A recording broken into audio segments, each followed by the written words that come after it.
நம்ம இன்னைக்கு சம்மர் ஸ்பெஷலாக ராகி சம்மர் ட்ரிங்க் எப்படி பண்ணுறதுன்னு பார்க்க போகிறோம்.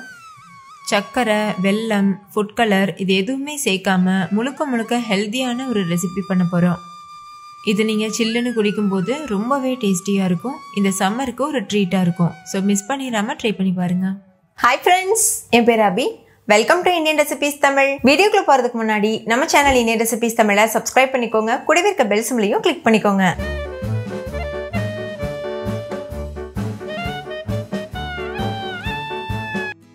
ஃபஸ்ட் இந்த ரெசிபி பண்ணுறதுக்கு ஒரு சாஸ் பேன் எடுத்துக்கோங்க. அதில் 1/4 கப் அளவுக்கு கேழ்வரகு மாவு சேர்த்துக்கோங்க. நீங்கள் கடையில் வாங்கின மாவு, வீட்டில் அரைச்ச மாவு எது வேணால் யூஸ் பண்ணலாம். இதில் 2 கப் அளவுக்கு தண்ணி சேர்த்துக்கோங்க. சேர்த்துட்டு இது நல்லா மிக்ஸ் பண்ணிடுங்க. கொஞ்சம் கூட கட்டிகள் இருக்கக்கூடாது. அந்த மாதிரி நல்லா கலந்துருங்க. இப்போ வரைக்கும் நம்ம ஸ்டவ் ஆன் பண்ணலை. நல்லா மிக்ஸ் பண்ணிவிட்டு ஸ்டவ் ஆன் பண்ணிவிட்டு ஹை ஃப்ளேமில் வச்சுட்டு இது நல்லா திக்கான கன்சிஸ்டன்சி வர வரைக்கும் மிக்ஸ் பண்ணிகிட்டே இருக்கணும். இப்போ பாருங்கள், லேசாக திக்காக ஆரம்பிச்சிருச்சு. இது இந்த அளவுக்கு நல்லா திக்கானதுக்கப்புறமா ஸ்டவ் ஆஃப் பண்ணிடுங்க. கிட்டத்தட்ட ஒரு 5 நிமிஷத்துக்கு வேக வச்சா போதும். ஸ்டவ் ஆஃப் பண்ணிவிட்டு முழுமையாக ஆற வச்சுருங்க. ஆறினதுக்கப்புறமா இன்னுமே இது நல்லா திக்காகும். ஓகே, இப்போ இது ஒரு ஓரமாக இருக்கட்டும். அடுத்து ஒரு 10 பாதாம் பருப்பு எடுத்துக்கோங்க. நீங்கள் பாதாம் சேர்க்க விருப்பப்படலைன்னா பாதாமுக்கு பதிலாக என்ன இன்க்ரீடியன்ட் யூஸ் பண்ணணும்னு நான் வீடியோக்கு நடுவில் சொல்லியிருக்கேன். ஸோ வீடியோ ஸ்கிப் பண்ணாமல் பாருங்கள். இப்போ இதில் நம்ம கொதிக்கிற தண்ணி சேர்த்துட்டு ஒரு 2 மணி நேரத்துக்கு அப்படியே ஊற வச்சிடலாம்.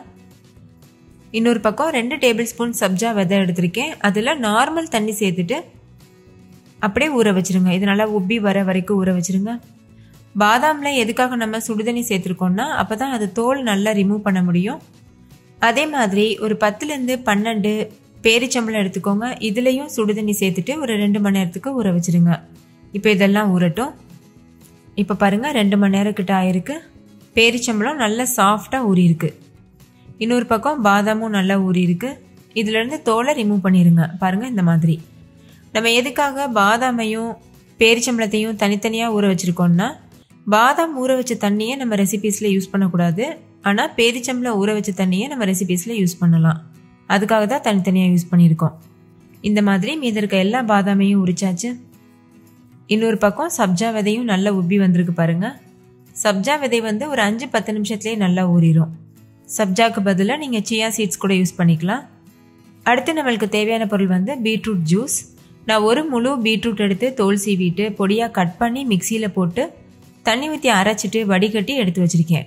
பீட்ரூட் ஜூஸ் எதுக்காக சேர்க்குறோன்னா ஜஸ்ட் ஒரு கலருக்காக தான். அதே மாதிரி அது உடம்புக்கும் நல்லது. நம்ம எக்ஸ்ட்ரா எதுவும் ஃபுட் கலர் சேர்க்கலை. நல்ல ஒரு பிங்க் கலருக்காக தான் இந்த ஜூஸ் சேர்க்குறோம். ஒருவேளை உங்களுக்கு பீட்ரூட் ஜூஸ் சேர்க்க விருப்பம் இல்லைன்னா நீங்கள் தாராளமாக ஸ்கிப் பண்ணிடலாம். அதுக்கு பதிலாக நீங்கள் ரோஸ் மில்க் எசன்ஸ் கூட யூஸ் பண்ணிக்கலாம். அது இன்னுமே நல்லா டேஸ்டியாக இருக்கும். ஆனால் அது ஆர்டிஃபிஷியல்ன்றதுனால நான் பீட்ரூட் ஜூஸ் யூஸ் பண்ணியிருக்கேன். இப்போ ஒரு மிக்சி ஜார் எடுத்துக்கோங்க. அதில் ஊற வச்சு தோல் உரிச்ச பாதாம் சேர்த்துக்கோங்க. கூடவே பேரிச்சம்பளம் அந்த தண்ணியோடையே சேர்த்துருங்க. சேர்த்துட்டு ஃபைன் பேஸ்ட்டாக அரைச்சி எடுத்துக்கோங்க. இப்போ பாருங்கள், ஃபைன் பேஸ்ட்டாக அரைச்சி எடுத்தாச்சு. இன்னொரு பக்கம் நம்ம செஞ்சு வச்சுருந்த ராகி இருக்குல்ல, அதுவும் நல்லா ஆறி இருக்கு. இதையும் மிக்சி ஜாரில் சேர்த்துருங்க. சேர்த்துட்டு இது கூடவே நம்ம எடுத்து வச்சிருக்க பீட்ரூட் ஜூஸ் இருக்குல்ல, அதையும் சேர்த்துருங்க. நீங்கள் பீட்ரூட் ஜூஸ்க்கு பதிலாக பீட்ரூட்டை ஸ்லைஸ் பண்ணிட்டு கூட கிரைண்ட் பண்ணி சேர்த்துக்கலாம். அடுத்து இது கூட காய்ச்சி ஆற வச்ச பால் சேர்த்துக்கோங்க. காய்ச்சி ஆற வச்சுட்டு ஃப்ரிட்ஜில் ஒரு 3 மணி நேரத்துக்கு வச்சு எடுத்துக்கோங்க. நல்லா சில்லுன்னு இருக்கணும் பால். இது எல்லாத்தையும் சேர்த்து ஃபைன் பேஸ்ட்டை அரைச்சிட்டு ஒரு பாத்திரத்துக்கு மாற்றிடுங்க.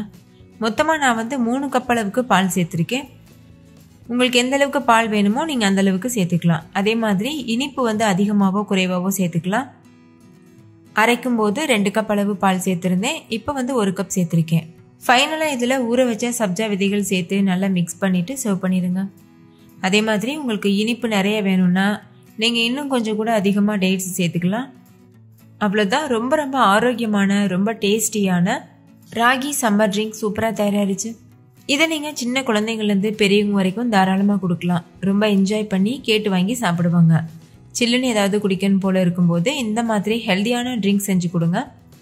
டேஸ்டியாக குடித்த மாதிரியும் ஆச்சு, உடம்புக்கும் நல்லது கிடச்சிது. ஓகே ஃப்ரெண்ட்ஸ், இந்த வீடியோ உங்கள் எல்லாருக்கும் ரொம்ப பிடிச்சிருக்குன்னு நம்புகிறேன். பிடிச்சிருந்தா லைக் பண்ணுங்கள், உங்கள் ஃப்ரெண்ட்ஸ் கூட ஷேர் பண்ணுங்கள்.